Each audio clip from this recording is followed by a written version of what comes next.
All right, everybody, welcome to the Weekend Interview Show. I'm your host, Phil Drew, Administrator, and I'm joined on the phone by Greg Palast. He is one of America's last investigative reporters, which is, of course, why he writes for the British papers, The Observer and The Guardian, and does reports for BBC Newsnight.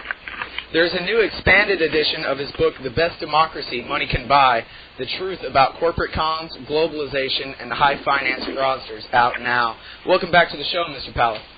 Hey, Phil, I'm really glad to be with you. All right, well, before we go dive into the substance of your book, I'd like to get your take on a couple of recent news items here. First of all, you know things are bad when they're censoring Ted Koppel, am I right? Yeah, I mean, what's there to censor, man? You know, I mean, I would censor the wig. I mean, that's got to go. But, you know, the rest is pretty benign, you know. We're not supposed to talk about that. Jessica Lynch capturing Saddam Hussein, that we're allowed to do. But, we're ashamed of the dead. We're taking pornographic pictures of Iraqi soldiers, but, you know, names of the dead, that's not, you know, that's forbidden. Yeah, I guess, what was it, a third of the United States had a Nightline blacked out last night, right? Mm-hmm. Yeah, well, listen, dangerous stuff. You know, I mean, what they said was, naming the dead was some type of anti-war political statement. You know, during World War II, when you named the dead, they were honored because they were fighting Nazis who were really out to kill us. And it was, you know, and no one said, gee, don't name the dead because, you know, that's a political statement against the war. You know what? Americans aren't very good at imperialism. We don't really like it. And they know that, so that's why they don't want that info. Yeah, you know, Ted Koppel made a little statement at the end where he said, you know, if you're pro-war, then you're going to use this to spin it your way and say that, well, we can't just have all these people die in vain. We have to accomplish their mission. And if you're anti-war, then you can say, well, look at all these lives that George Bush has wasted. And you can spin it either way, however you like. But they just don't want us reminded of the fact that there's actual human cost to this. War is not a video game. Yeah, and the other thing that we're leaving out, of course, is we're not having any programs naming the Iraqis. You know, and of course not. You know, that's the, you know, don't forget 3 million people, 3 million Vietnamese died during the war in Vietnam. 3 million. You know, it's just unimaginable. It was a Holocaust. And you know what? Americans don't want to be reminded of that either because we ain't killers and we don't like being in that position. We were attacked, and you know maybe George should like go after the guys who did it. But you know, of course, that involves going after the guys who also fund his oil companies. Oh no! Well. Oh no! He said that. Oh, looks like I won't be on CBS Evening News tonight. Oh no! I guess not. Yeah. Oh man! Well, and this brings up the next question, which is, here we are in America. We have the First Amendment, and yet the Brits have all the good journalism. Well, yeah, I mean. Got John Pilger and does really tremendous, you know, Robert Fisk, Anthony Barnett. I mean, you know, we have in Britain no written First Amendment. Okay, so, you know, I mean, you know, they can borrow ours because we're not using it, right? And so the stories I do, the investigative reports, I guess, which are, I think investigative reporting is illegal under Patriot Act 4 or something. So, you know, I can't tell you why, except that the truth ain't out there. Yeah. So that's why I'm in a way reduced to writing books like The Best Democracy Money Can Buy. The reason I had to do an expanded election edition, well, part of it is because if this is the last election, it'll become a collector's item, and the other is that the reports I have there are played on the nightly news, BBC television, worldwide. Except the United States of America. I mean, when we talk about, I you know, it's a joke, but it's not a joke about George and his buddies. You know, at the September 11th committee, you couldn't mention, you know, there were 2 words that could not leave the lips of the commissioners, our questioners, Saudi Arabia. And, you know, our president is so concerned about the victims of September 11th. You know, the families of the victims have sued Saudi Arabia for giving money to the guys that killed us, right? Right. And the president has actually put a lawyer on the case in the White House. But the lawyer is the guy representing the Saudis against the families of the victims. And that's James Baker III, and he's actually got an office, 1600 Pennsylvania Avenue, use of an Air Force jet. And, you know, the guy represents the Saudi government. The guy represents ExxonMobil, special counsel to Carlyle Group. And, not incidentally, the guy who, as James Baker himself said to a bunch of Russians, I'm the guy that fixed the election for George Bush in Florida. He was the guy that was the chief lawyer for George Bush and Bush v. Gore. And you write in your book that he's also the same guy who told the ambassador to Iraq, April Glaspie, to go ahead and give Saddam Hussein permission to invade Kuwait in 1990. That's right. The phrase from April Glaspie, our ambassador, in July, I think it was 25th of 1990, go right ahead. When Saddam asked her, can I invade Kuwait? And she said, Secretary Baker, Mr. Jimbo himself, told me to tell you that the United States has no interest in Kuwait. And basically that means, you know, hey, go ahead and let him have it. Now, see, the thing is, Saddam made a little mistake. He was supposed to just grab pieces of the oil fields because Kuwait was stealing his oil. But when he saw no resistance, he kind of rolled on into Kuwait City and did this 19th province number, et cetera. He was just a little bit, he went a little renegade, you know, on the boys. But let's not forget that Saddam Hussein, like Osama bin Laden, came out of the Bush family Frankenstein factory. And that's, you know, but, you know, Jimbo was the guy who said go and invade. And now he's the guy, and then, by the way, he was also the guy who said you'd have to be dumber than a brick to roll all the way to, you know, when we won Gulf War I, remember, a lot of people were saying, including Democrats, why don't we go all the way to Baghdad?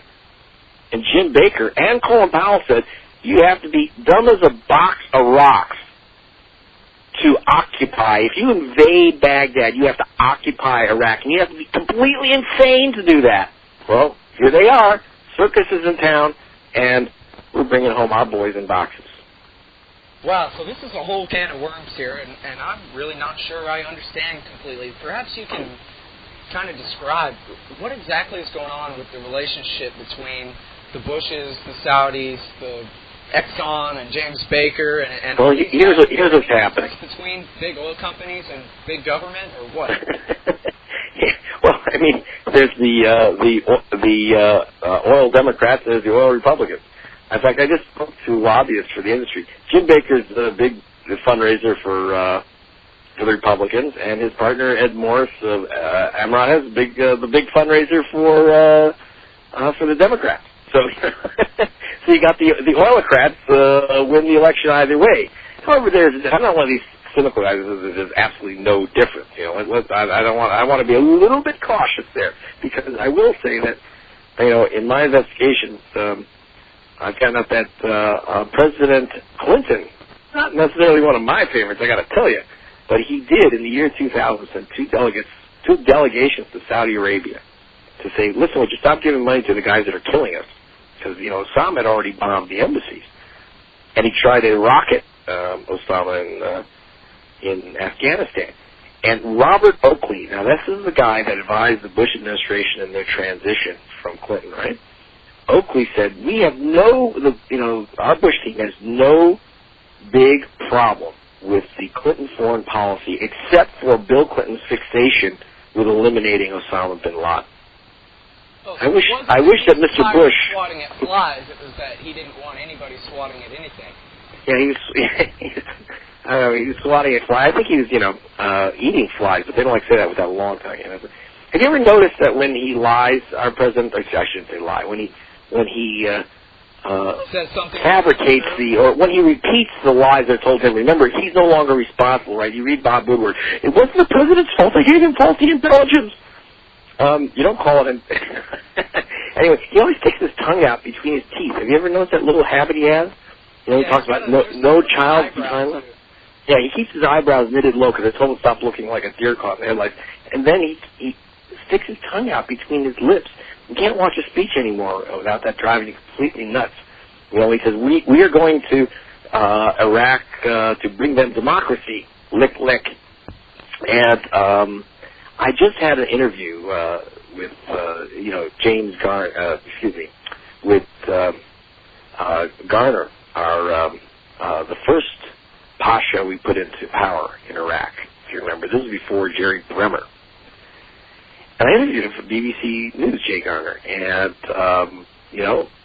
one of the reasons he was pushed out, he was fired the day he arrived in Baghdad, because when he got off the plane, he announced, he took Bush seriously when Bush said we're going to bring these poor Iraqis democracy. And he said, well, we'll have elections within 90 days.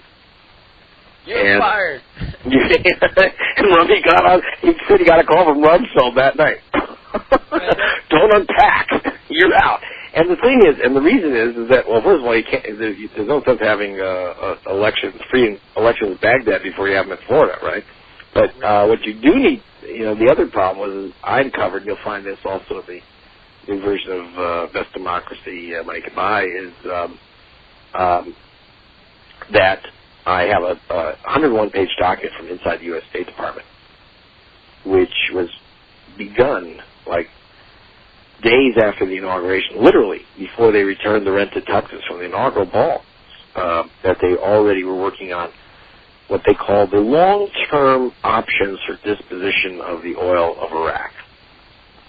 And what did they decide in there? And what they decided is that they were going to, as they say, privatize, that is, sell off all the assets, including, and it says especially, the oil industry.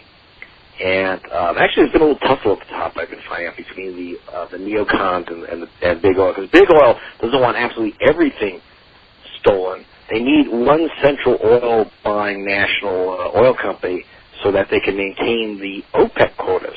Because see, that's why, if you're wondering why Jim Baker has an office in the White House, and by the way, if you're wondering how he could do that with all those, there's a conflict of interest Christmas tree, this guy, right? I mean, have you ever heard, of an oil company lobbyist is literally has an office right in the White House. I mean, so I have to say, in fact, I understand that Bush offered him, said he could use the Oval Office desk while Bush played on the carpet, I made that up. But the truth is that he was not appointed. I called the White House and said, he's not appointed by the president. He's appointed by the Governing Council of Iraq. In other words, the puppet government we install it. Yeah, we install a puppet government at gunpoint, and they appoint his lawyer as their lawyer. And so we don't have to, no congressional hearings, no discussion of conflicts. And one of the things that he's there to do, James Baker, was the neocons, little Mr. Wolfowitz, the wolf, stepped out of line, right? And, and see, they don't mind the neocons telling us bald-faced lies under oath in Congress. But they made a mistake. They upset the oil companies because they weren't going to reestablish the National Oil Company of Iraq, which Saddam had broken up. So now they're going to reestablish the oil company. So Big Oil wants that and the Saudis want that oil company reestablished to maintain the OPEC quota. Because if Iraq starts producing more than its 4 million barrel a day quota, then OPEC is kaput because, it just flood the world with oil, and the Saudis are, up their tent without a paddle. And so when it comes down to, so forget the battles over Fallujah and forget the battles over sheikhs and Shiites and the rest. The real battle in Iraq is between the neocons and the oligarchs over the shape of the National Oil Company of Iraq and whether it will stick to OPEC quotas. I do have to say, when I asked an oil company executive, so who's going to win this battle? He says, he says like Godzilla versus Girl Scouts, because the final decision is made by, the commander-in-chief, that is Dick Cheney. He said, you can put it in those terms. He said, Dick Cheney runs all of energy policy in the United States, and he comes from our side, Big Oil. Well, this was the conflict that got Jay Garner fired in the first place, right?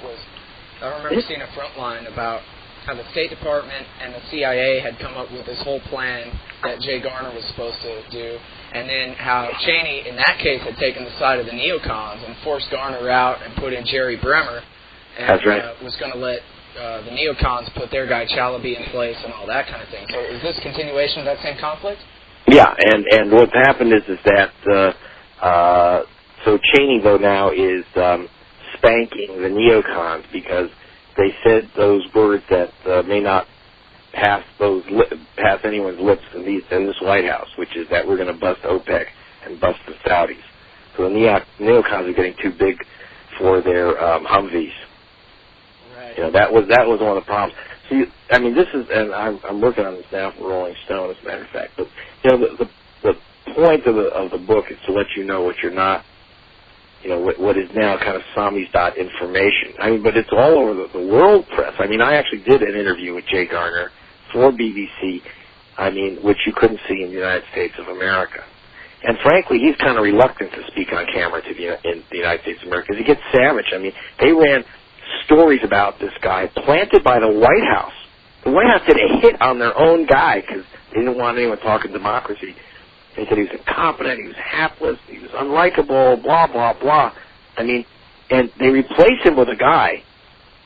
Garner had years of experience in Iraq and was actually well-liked by the Iraqi people, well-known to the Iraqi people, by the way. Whereas Bremer, his total experience is that he worked for 3 decades for Henry Kissinger. That's his experience. Well, that's funny, because I thought the neocons hated Henry Kissinger, and he was... They do... But Bremer agreed to carry the plan. Now we have, you know, but on the other hand, the point of Kissinger, too, is to babysit, because Kissinger is another guy on the oil side of things. In fact, you know, I mean, let's not forget that Kissinger was not exactly in love with the idea of invading Iraq, because he thought this might get out of control. Not, when he means out of control, he doesn't mean, you know, that our kids get killed. You know, hell, people, you know, Kissinger's always said, you know, well, you know, more people die in road accidents. You know, that's his lovely line about you know, Americans dying in battle.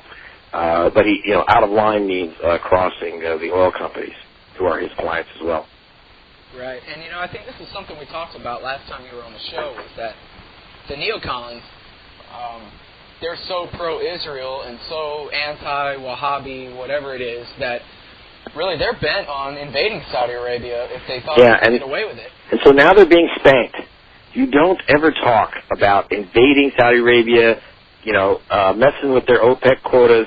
That ain't the facts of oil life in the United States of America. That's why Jim Baker has an office there. So that, Wolfowitz also built up his stock, just so you know, by going before Congress and saying that the war would pay for it, that the Iraqis would pay for their own invasion, that they'd pump $50 to $100 billion in oil over 5 years. $50 to $100 billion in oil over 5 years.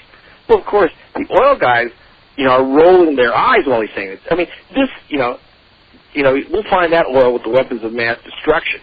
It was, you have to understand, this is perjury before Congress, because he actually was given reports. He was given reports of high, medium, low output.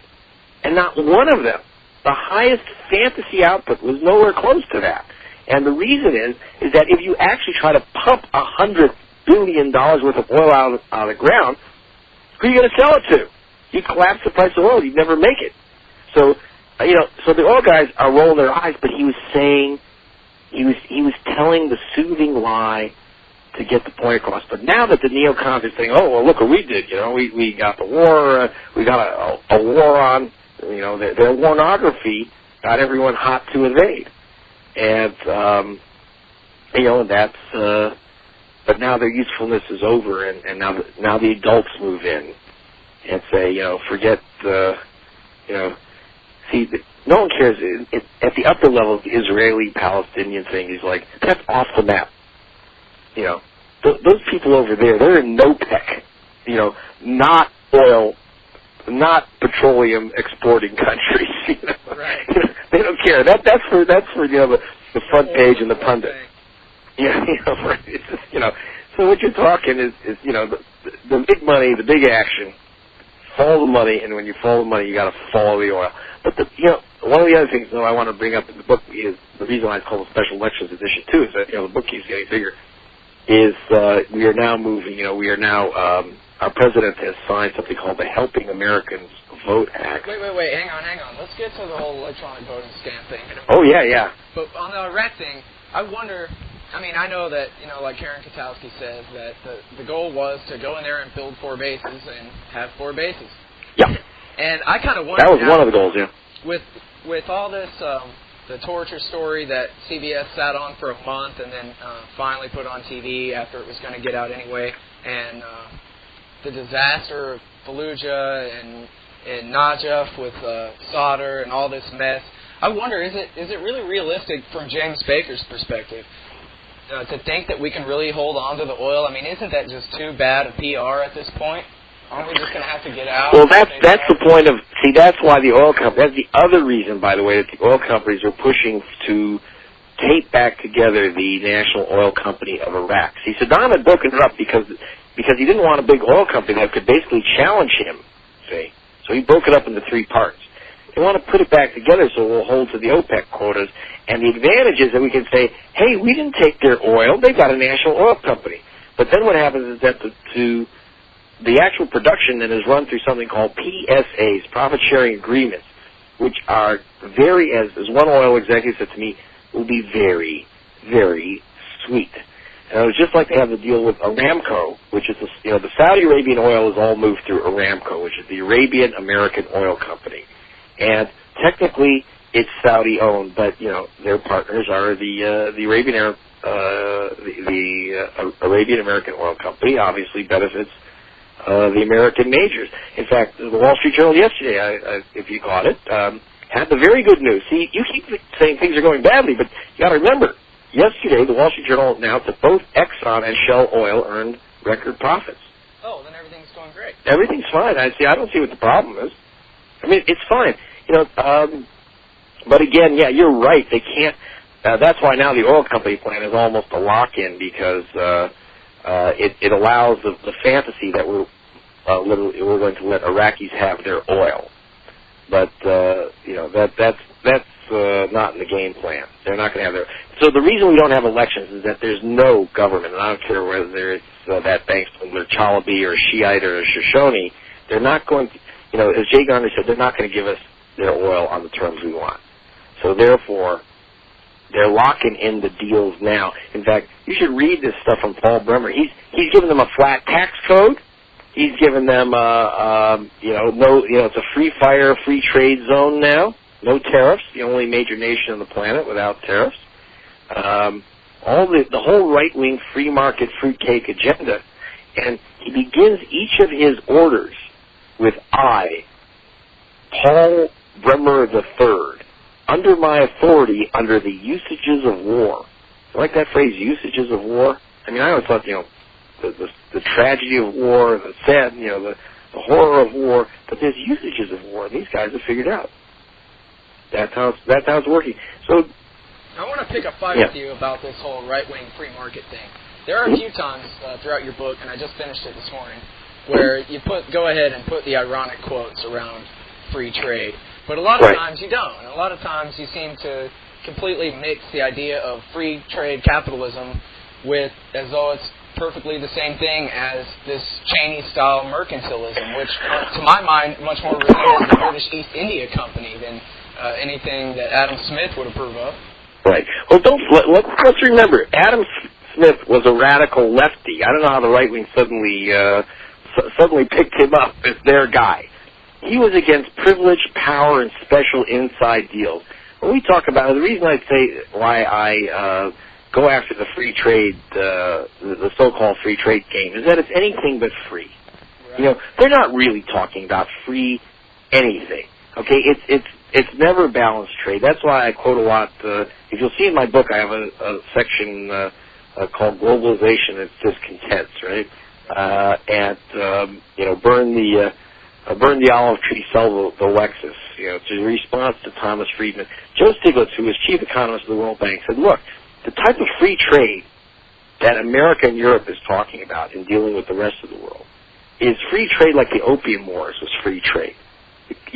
We put a gun to their head and say, you buy our computers, you pay us to copy Madonna's songs for whatever reason you might want them. You pay for it, but we won't let your oranges in.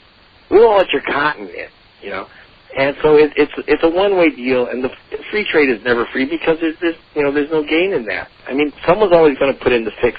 It's too easy to do, and I actually have documents from inside the World Trade Organization, in which you can see the hands of the lobbyists. There's something called the Lotus Committee that I described in there, which is Prudential, Lloyd's of London, and that whole operation. And they are basically writing out the terms of this so-called free trade, which is anything but free trade. I mean, they're talking about, go ahead, see, if Argentina wants to sell South Africa cheap drugs, suddenly you will find that free trade ain't so free. They're going to stop it, and they have stopped it. Right. Hey, if it's okay, can we do like the whole 4 steps of the IMF? Well, one of the problems is I have to go. I'm expected at Barbara's Bookstore. For those of you in Chicago, at 4 o'clock today, Barbara's Bookstore at Circle Campus, Roosevelt and Halstead. I'll be in New York tomorrow, Sunday, Cooper Union, 4 p.m., and then on to Washington, Los Angeles, and Washington and Los Angeles and San Diego. Okay, so we better wrap this up pretty quick then, huh? So unfortunately, we gotta be wrapping, but okay, well, yep. Yeah, no, I was just saying, until Patriot Act 3, you're still allowed to read the book. Yeah. Yeah, well, maybe the Patriot Act 2 when the rest of it is finally passed piece by piece. But anyway, yeah, I just wanted to, on the whole free trade thing, I just wanted to point out there's a big difference between Milton Friedman and Murray Rothbard. And well, let's not forget, I mean, I'm here in Chicago right now speaking to you, and I was a student of Milton Friedman. But, so I understand very well what free trade ought to be. But it ain't never going to be that way because there's too much money to be made in fixing the rules. And that's exactly what Adam Smith talked about. The reason there's a World Trade Organization is not to give us free trade, it's to control it. And if you control it, it ain't free anymore. And that's what's happening. Okay, who am I going to vote for this year? And will I even get to choose? Or who are you going to vote for? Well, you may have already voted, Phil. They just haven't told you. We moved to computers, haven't you heard? So Debo may have already made your choice, and I'm sure you'll be happy with what they picked out for you. Yeah, what's happened is that our president did sign this law, Helping Americans Vote Act, and I'm a bit concerned when our president tells us he's going to help us vote. But one of the things in there, of course, is $4 billion to help mainly to promote computerization of the vote. And here's the real danger. My good friend Bev Harris has done a tremendous job in getting the inside documents and showing how you can just hack the vote. I mean, it's there, it can be done. I just talked to David Dill at Stanford University Computer Sciences, and he was just like, he's gasping at what he's seeing. It's like he says, the end of democracy. University said the same thing. Yeah, and but here's the big danger, and Johns Hopkins showed how it works. It's the simple stuff. Forget turning a Democratic vote to Republican. It's polls open late, polls screw up, votes are lost, and they did a test run on this thing. Catherine Harris ordered the imposition of touchscreen voting machines in Florida. This was going to be her big fix to the steal from last time, okay? And in Broward County, in the white precincts of the county, it looks like things went smoothly. I mean, we don't know because we can't see through those black boxes, but it looked like things went smoothly. In the black precincts, they couldn't find the passwords, power outages, machines were locked up, people were told, come back, in 5 hours. So thousands and thousands of black votes were lost in the computerization. Thousands and thousands of black votes were lost. In other words, the computers work perfectly. And that's what's going to happen. Here's the ugly little fact that you'll find in the book from the U.S. Civil Rights Commission, part of their report that was buried. 180,000 votes were never counted in Florida. According to the Civil Rights Commission, they began looking at my evidence, and they took it much further. 180,000. 1,000 votes were just tossed in the dumpster. They called them spoiled. Spoiled votes. Okay? I mean, things like people wrote the name Al Gore, and they said, we can't discern the intent of the voter. 180,000 votes. According to the investigators and statisticians for both the Civil Rights Commission and Harvard University Law School, which was brought in, 54% of the votes cast were apparently cast by black voters. 54%. And what that means is that if you are a black voter, you were 1,000% more likely to have your vote voided than if you're a white voter. And they said it had nothing to do with voter education, sophistication, any of that stuff. like big games, like, for example, in Gadsden County, the blackest county in Florida. If you made a mistake on your ballot, sorry, Jack, your ballot was thrown out. Next door in Tallahassee, in Neon County, White County, you made a mistake on your ballot, they gave you a new one. They would check, the ballots were electronically checked in the white counties. If you made a mistake, you get up to 3 ballots. Now, and it has nothing to do with the sophistication of the voter, because they fixed the machines in Gadsden in the next 2002 election, no votes were lost, which is why they want to change those machines again to computers, because that's how it's going to happen. You're going to have the big blackout. And it's not just Florida. The Civil Rights Commission and Harvard's statistician, this guy, Bill Clinton, there, said Florida is typical. That 1.9 million votes were voided in the 2000 election nationwide. 1.9 million votes. I mean, this is not an estimation. This is an exact count, precinct by precinct. And this is the system that this corruption in Florida is what they're spreading to the whole rest of the country now. They're taking the Florida show on the road, man.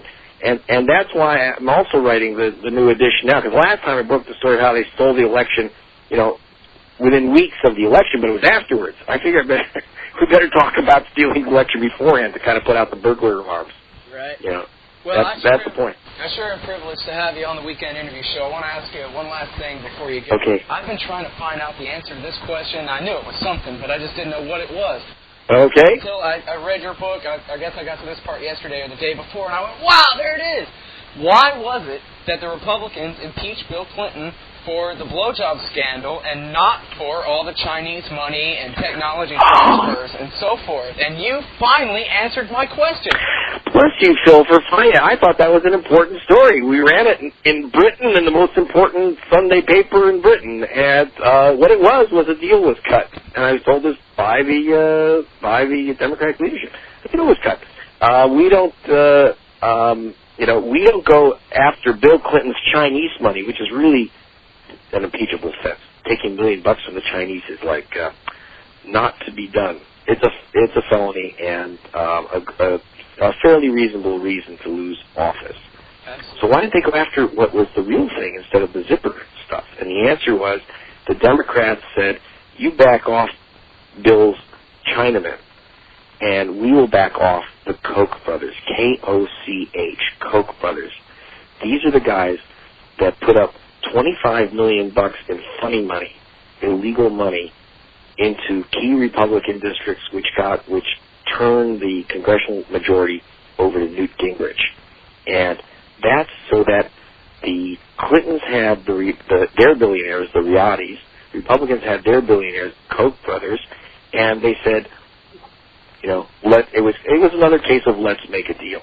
And no one's actually, when I broke the story, got the inside stuff taped, by the way, no one's ever denied it. That you just sit and grin. So it because it does explain what seems inexplicable that no one seems to ask. They really had the stuff on Clinton's impeachment. It had nothing to do with some chickie under the desk.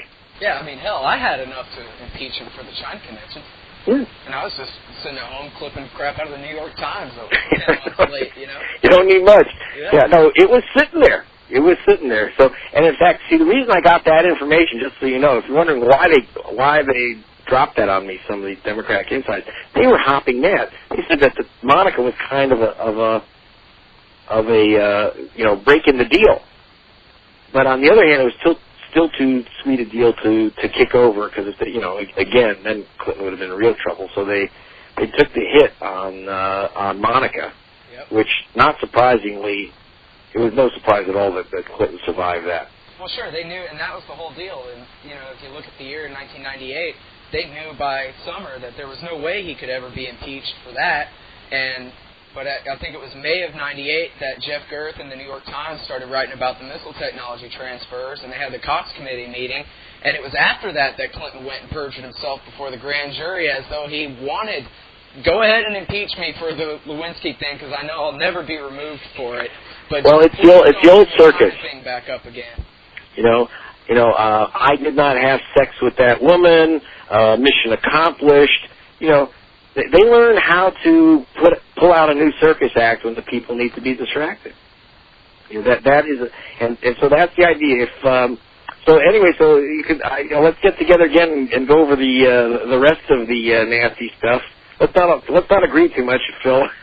But let's at least get some of this info out. I really appreciate the fact that that's one thing you're allowing me to do, because I'm on BBC Nightly News, the big national nightly news program on this planet, but I can't get into my own United States of America. I'm an American guy. I want my kids to be American, and you're giving me that kind of break. You're opening that crack in the electronic Berlin Wall. I hope that your listeners appreciate what is happening here right now, because it could go away in a very bad puff of smoke. Well, thank you very much, everybody. Greg Palast. Okay, thanks. For The Observer, The Guardian, BBC Newsnight TV, and his book is The Best Democracy Money Can Buy.